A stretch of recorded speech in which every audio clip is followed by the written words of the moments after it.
วงพงศดีเฉลิมฉลองวันสร้างตั้งสาวหนุ่มประชาชนปฏิบัติลาวครบรอบ70 ปี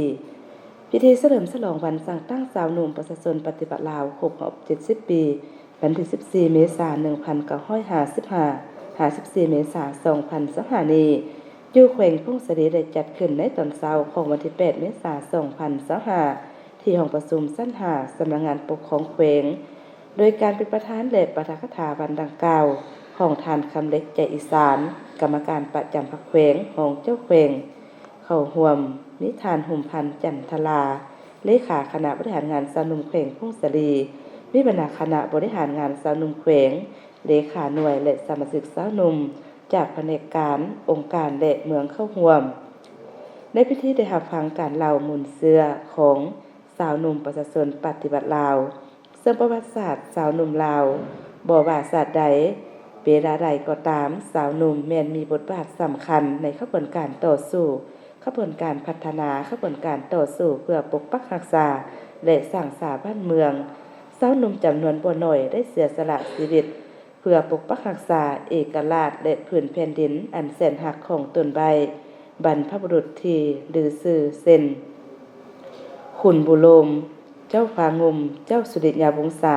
เจ้าไสเศรษฐาธิราชเจ้าอนุวงศ์ท่านไก่สอนพรหมวิหารและผู้นำอื่นๆซึ่งเคยนำพาประเทศชาติต่อสู้ต้านการหุกหานของศัตรูภายนอกนำเอาประเทศชาติผ่านพ้นพายุลมแดงและสามารถรักษาแผ่นดินไว้อย่างมั่นคงน้ำใจหักเสื้อแผงชาติบ่ยอมจำนนต่อศัตรูเฉพาะระยะประวัติศาสตร์นับแต่เมื่อสร้างตั้งพรรคประชาชนปฏิบัติลาวมานี้สาวหนุ่มได้ถือขนามนามบาเป็นแขวนขัวของพรรคเป็นกระดูกสันหลังของประเทศชาติเป็นผู้สืบทอดที่จงรักภักดีของประเทศชาติมูลเสื้อและวีรกรรมของชาติได้รับการพันขยายกลายเป็นการกระทำปฏิบัติของสาวหนุ่มซึ่งสามารถตอบสนองได้ความเรียกร้องต้องการของพรรคของประเทศชาติให้ก้าวเดินตามเส้นทางสังคมนิยมฉะนั้นพรรคจึงตกลงสั่งตั้งองค์การจัดตั้งสาวหนุ่มตะลุมบอนขึ้นในทันแถวกำลังประกอบอาวุธในวันที่ 14 เมษายน 1955 องค์การจัดตั้งดังกล่าวนี้ได้กลายเป็นใจกลางเตาโฮมและศึกษาอบรมสาวหนุ่มปฏิบัติบทบาทเป็นกำลังประจันบานในทุกสนามรบด้วยบรรณาจิตที่ว่า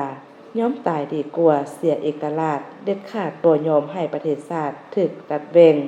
และความปกครองชาติถูกทำลายพร้อมทั้งได้รับฟังผลสำเร็จการนำพาชี้นำของคณะบริหารงานสาวหนุ่มแขวงพงศดีในตลอดระยะที่ผ่านมาและมีการ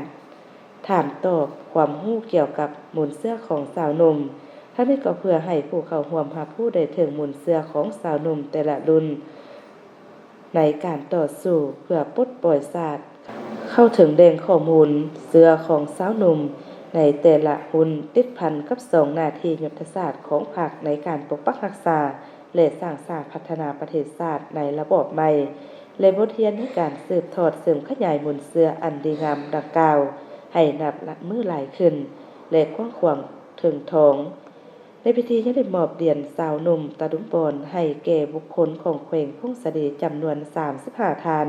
ที่มีผลงานดีเด่นมีคุณงามความดีในการอุทิศเผื่อแห่งสติปัญญาและชี้นำเบียกงานของคณะสาวหนุ่มประชาชนปฏิบัติลาวและอย่าผ่านมาตื่มอีก